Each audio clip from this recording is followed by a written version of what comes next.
Hi, my name is Jiga and welcome to Nillion. What if you could manage your contacts, securely store your emails, names, and phone numbers without ever exposing that data to a third party? Well, that is exactly what we're building today. In this tutorial, we're building a privacy-preserving contact book using Nillion's private storage, where user data stays encrypted, is split across multiple nodes, and access is completely user-controlled. You learn how to create a secure, user-owned collection for contact data, let users write and read their encrypted contacts, and control exactly who can access that. Everything will run on a Node.js API. Let's get into it.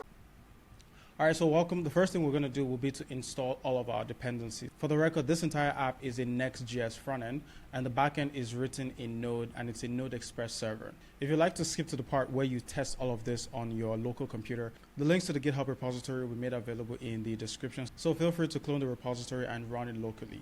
So in this tutorial, we're focused on the server. We're focused on building out our server.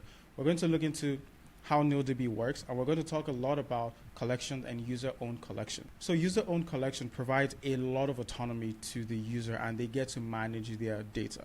Now, as a builder, we take a different approach when we are working with user-owned collection, and we'll talk about that as we go further in. So the first thing we need to do will be to install all the dependencies we need to build out our server file. So our server file lives inside of the server folder, so be sure to cd into that directory and then install all of your dependencies. So our dependencies have been successfully installed. The next thing we will do will be to set up our env file. So we do have a .env.example file here, and I will go on ahead and copy that and rename it to this. So we do need to change our builder private key to our private key, and then make modifications to our collection ID here. If you don't have a private key or you're not familiar with how to get one, head over to subscriptions.nillion.com, click on the Need an API Key button, and then copy your private key. This is your public key. This is going to work, so you need to copy your private key.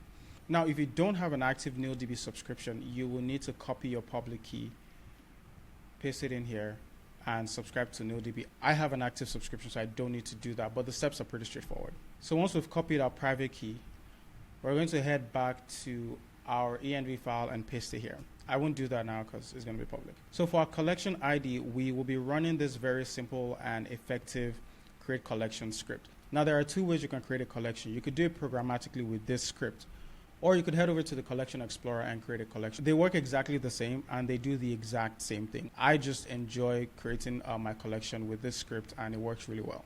So once you've added your private key, we're going to go on ahead and create our collection by running this command.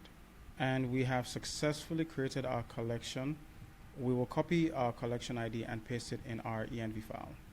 Okay, so now that we've successfully created our collection, we can go on ahead and start building out our server. I'll create a file and call it server.js, and we can get to work. So we already installed all of the dependencies we need. So right now I will go on ahead and build out our server.js file. So like I said earlier, this is a Node Express server. And if you're familiar with writing Express servers, a lot of the things here are very consistent, and you should be familiar with this.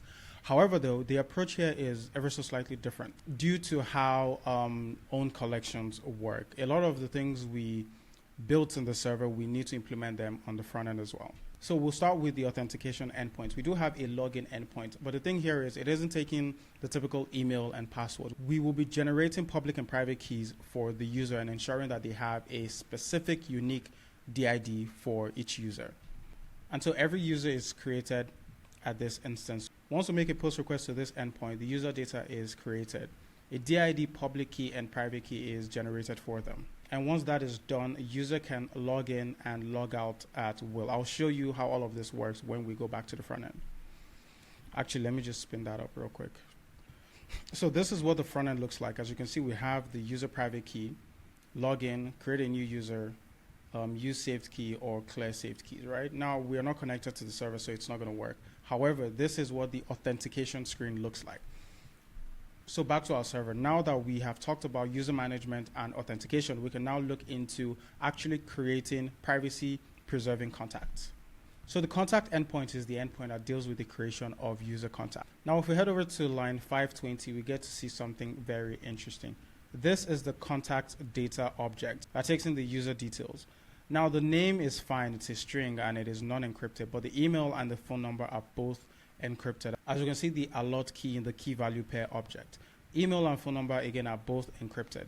Now, for any of this to work, we need to ensure that we have created an encrypted version of the email and password in our collections. If we head back to our collections, we can see that happening here. The email is an object, and the share string tells our collection to ensure that this is an encrypted field. And the same thing is happening here as well. Now, if you're doing that in the Collection Explorer user interface, all you have to do is click on the secret checkbox, and it works well. So back to our server file, if we head over to line 528, we've granted read permissions to the builder and execute permission, but we've withheld write permissions from them. And this is arguably one of the coolest things about working with own collections. You get to build applications that put the user first, and they get to delegate access and revoke them as they deem fit. So that is our server in a nutshell. The other really cool part are the things we're doing on the front end.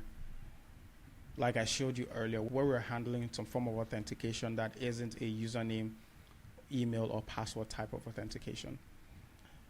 So here again, we create the user by making a post request to the user's endpoint. We get to log in again by making a post request to the login endpoint, and we can also log out as well.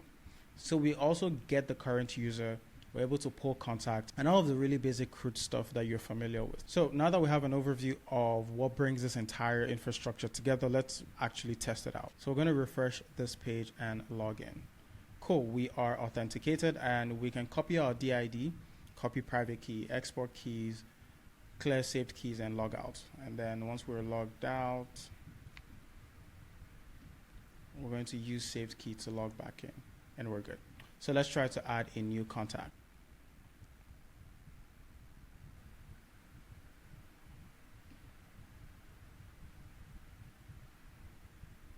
Okay, sweet. As we can see, we are able to successfully write data to our endpoint.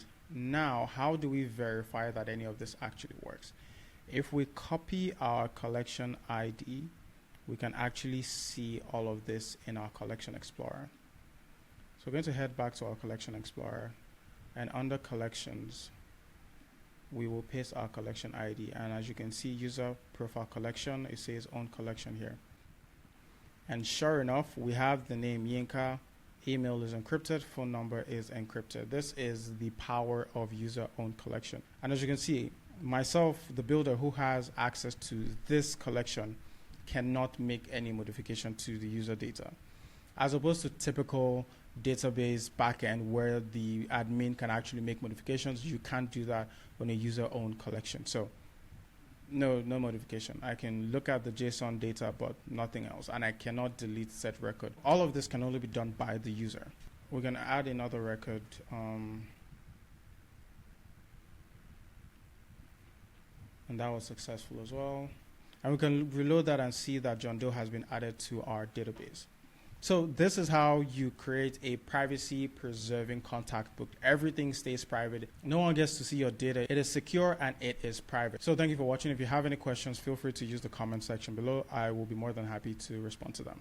And that's it. We just built a fully private contact book where users stay in control of their data. With Nillion's private storage, we encrypted contact info, store them across distributed nodes, and we use access control to let users grant or revoke permissions at will. Now, this isn't just about privacy, it's all about data sovereignty. And it is just the beginning of what is possible with Nillion. If you found this useful, leave a like, share with your fellow builders, and follow along for more privacy-first demos. Thank you for watching. See you in the next one.